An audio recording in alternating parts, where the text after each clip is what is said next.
Final thoughts. Let's get it started on the Ford Faction. Let's roll. Toya, what did we talk about first today? And you know what? I'm going to take a little bit of a different twist. Mm-hmm. I'm going to give myself 30 seconds a pop to talk about. Please do. Okay? Final thoughts, the Ford Faction. Let's get it started. All right. First up, the remarks on Jeff Sessions.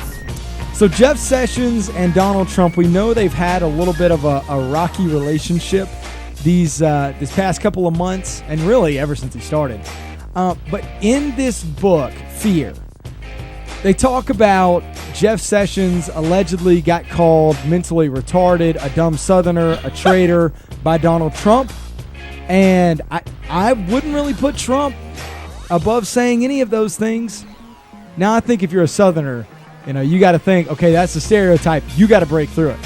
All right, next. I already ran out of time. That 30 seconds is so fast. All right, what's up next? All right, the opinion piece in New York Times. Okay, so this is either I don't think it's somebody right next to Trump. I don't think this opinion piece talking about they're a part of the resistance and they work in the Trump administration. I don't think it's somebody who is like Pompeo or Sessions or Ivanka or it's like somebody in his family. I think this is somebody who works outside of the White House, works in a building you've never heard of. They work in a closet. They can be an official. Think how many hundreds of officials you have in the administration. It's either that or it's somebody trying to get some clickbait. What's next? The Kavanaugh hearing.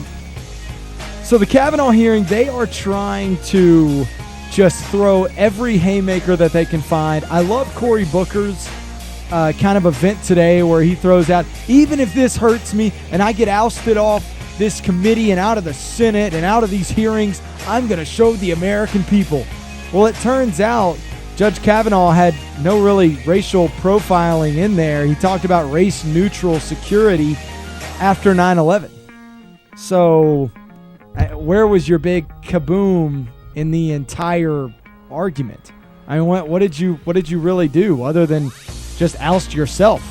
What's next? The NFL football ratings. So there was a poll done. It was like a pop poll, kind of a polling done by registered voters in D.C., and 1/3 of those registered voters say they are now uninterested in the NFL, and 86% of Republican registered voters in D.C. Say that Kaepernick has an effect with that, national protest has an effect in that, and that kneeling for the national anthem all has an effect in that. 33% of Democrats also agreed and lined up with those same things. It's not just Republicans, it's Democrats as well. The NFL, I think they're in a little bit of trouble. I mean, you talk about 18% down from 2 years ago. That's a massive number when you talk about TV ratings, sales, everything that encompasses the NFL and how it makes money. That's you watching it. That's you taking it in. I know I went over my time limit, but it deserved it. What's next? The shooting in Birmingham at terribly sad. We had two shootings. One was at Workplay. Where seven people were injured. He had a dislocated knee. But LaShonda Scales comes out and says, I want to hold parents accountable for these kids that are out here when the parents know what they're doing. The parents know that they're doing wrong. I want to hold these parents accountable. I'm going to try to get her on the show next week because I think it's a great idea. We set up a system where the parents, if they have knowledge of what their kid's doing, they know they're getting into trouble, we hold those parents accountable. What's next? That's it. Oh, we ran through it? That's final thoughts right here on the Ford Faction? This is the Ford Faction. Final thoughts on YellowHammerNews.com.